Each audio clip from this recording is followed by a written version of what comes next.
கோகுலு இன்னைக்கு டோர்னமெண்ட் எங்க? ஏதோ காட்டூராமா ப்ரோ. கூகுள் மேப் போட்டு பார்த்தேன், சரியா 1.5 மணி நேரம் பிடிச்சி போனோம், நேரம் போயிடலாம். சரி சரி வாங்க சீக்கிரம் கிளம்பலாம். பிரபு வாங்க போலாம். நான் வரப்பா, நீங்க முன்னாடி போங்க. வயிறு கலக்கிற மாதிரி இருக்கு, வராத மாதிரி இருக்கு. யோ ஒருத்தர் எங்கேயாவது ஏதாவது ஒரு இடத்த ஆரம்பிச்சோம்னா வயிறு கலைக்கிறோம். போங்க, சீக்கிரம் போங்க. உன் டச் போன் இல்லை, எப்படி வருவீங்க? அது விசாரிச்சு வந்துடுவேப்பா. சரி வாங்க போலாம். ப்ரோ நான் ரொம்ப தூரம் போற மாதிரி இருக்கு. கூகுள் எப்பயும் கை விட மாட்டான், சொல்ற மாதிரி போங்க ப்ரோ. ப்ரோ என்ன சுத்தி காடா இருக்கு?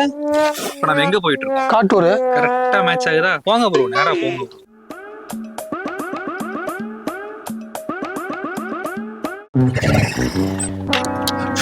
போங்க ப்ரோ. இதுல எப்படிங்க போறது? ஏய் என்ன விளையாடுற? கூகுள் கை விடலாம், இந்த கூகுள் என்னைக்கு கை விட மாட்டான். போங்க. ஐயோ, என்ன இன்னும் இப்படி ஆனோ? டாஸ் வேற போடணும். நான் வேற பாத்ரூம் போயிட்டு போனை மறந்து வந்துட்டேனே. என்ன பண்றது, போன் பண்றது மாட்டேங்கிட்டீங்க. ஐயோ, நேரம் வேற அச்சுனி காணுங்கள. இங்க போய் தொலைஞ்சானுங்க.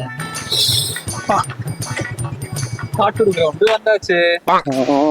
பிரபு வாங்க. என்ன எந்த பக்கம்? ஏங்க என்னங்க ஆச்சு மேட்ச்? மேட்ச் எல்லாம் முடிஞ்சு அவன் வீட்டுக்கே போயிட்டாங்க. வாராங்க இப்ப ஆட்டிட்டு. ஏதோ கூகுள் மேப் கூட இடத்துல சீக்கிரம் வரேன்னு சொன்னீங்க. அதெல்லாம் இருக்கட்டும், போறதுக்கா வழி காட்டுவா. அது மேட்ச் சொன்னே, நான் பாதியிலே முடிச்சுட்டு வந்துட்டேன். மீதி பாதிய இங்க போய் முடிச்சுட்டு வந்துடுறேன். சரியா? அது வரைக்கும் 2 பேரும் போய் பந்த பொறிக்கு போடுங்க.